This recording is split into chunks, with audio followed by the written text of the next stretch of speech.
আসসালামু আলাইকুম। Abul poultry farming থেকে আমি মোহাম্মদ আবুল হোসেন।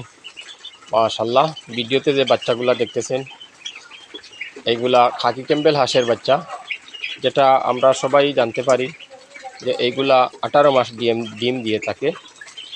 তাই কথাটা বাস্তবসম্মত। আপনারা যদি তার পুরোপুরি ম্যানেজমেন্ট ঠিক রেখে পালন করতে পারেন, 18 মাস সেটা ডিম দিয়ে দেয়, এটা ঠিক আছে। এখানে 3টি বেসের বাচ্চা একত্র করে আমি ব্রুডিং করতেছি। তাই কিভাবে 3টি বেসের বাচ্চা একত্র করলাম, আপনারা যদি পুরোপুরি ভিডিওটা আমার দেখেন, যাদের অল্প অল্প বাচ্চা আছে, অল্প অল্প করে বাচ্চা বাহির করেন, কিন্তু 3 জায়গায় 3টি ব্রুডিং করতে হলে খরচ বেড়ে যায়। তাই একই জায়গায় কিভাবে রাখবেন, কতদিন বয়সে রাখবেন, কি খাদ্য দিবেন, কি মেডিসিন দিবেন, এই বিষয়ে আমি আজকে কথা বলবো। ভিডিওটা একটু লম্বা হবে, তো ভাই ও বোনেরা যারা ভিডিওটা ধৈর্য সহকারে দেখবেন ইনশাল্লাহ উপকৃত হবেন।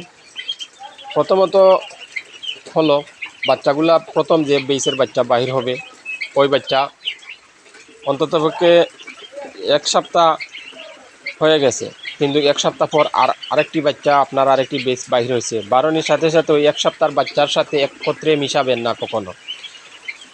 ওই বাচ্চাটা নিম্নপক্ষে আরও 5-7 দিন ব্রুডিং করবেন, করে ওই বাচ্চার সাথে একসাথে মিশিয়ে দিতে পারেন, বা আরও এরপরের বেসে 3-4 দিনে এদিক সেদিক হলে এরকম 2-3 বেসের বাচ্চা একসাথে করা যায়। তবে কখনো 0 বাচ্চা 7 দিনের বাচ্চার সাথে কখনো আপনারা একসাথে ব্রুডিং করবেন না।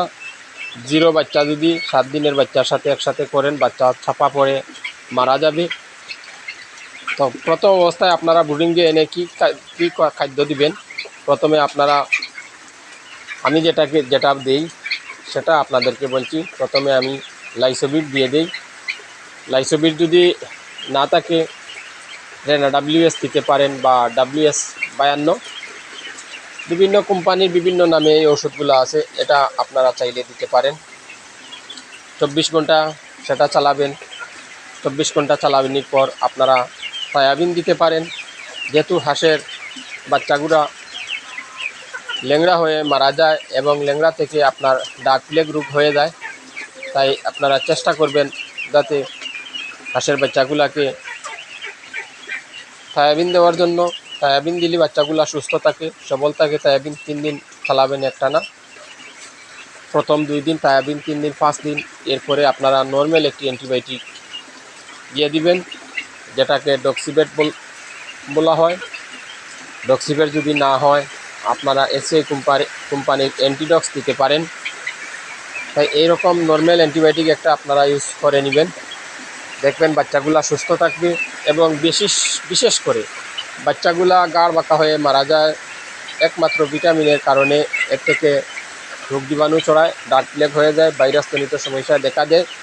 এই জিনিসগুলো যদি আপনারা মেনটেন করেন, ইনশাল্লাহ কখনো হাঁসের বাচ্চা মারা যাবে না। চিনার হাঁসের বাচ্চা আমার এখানে দেখেন, খাকি ক্যাম্বেল, চিনার হাঁস এবং রাজহাঁসের বাচ্চাও 3টা আছে। ওই 3টা কিন্তু বিক্রি হয়ে গেছে। রাজহাঁসের বাচ্চা যে 3টা দেখতেছেন ওইগুলা বিক্রি হয়ে গেছে অলরেডি। তাই আমার ভিডিওটা যারা দেখেন, যদি উপকৃত হন, বেশি বেশি করে আপনারা লাইক কমেন্ট করবেন, শেয়ার করে দিবেন, সাবস্ক্রাইব করে রাখবেন, যাতে পরবর্তী ভিডিও আপনাদের কাছে সবার আগে পৌঁছে যায়।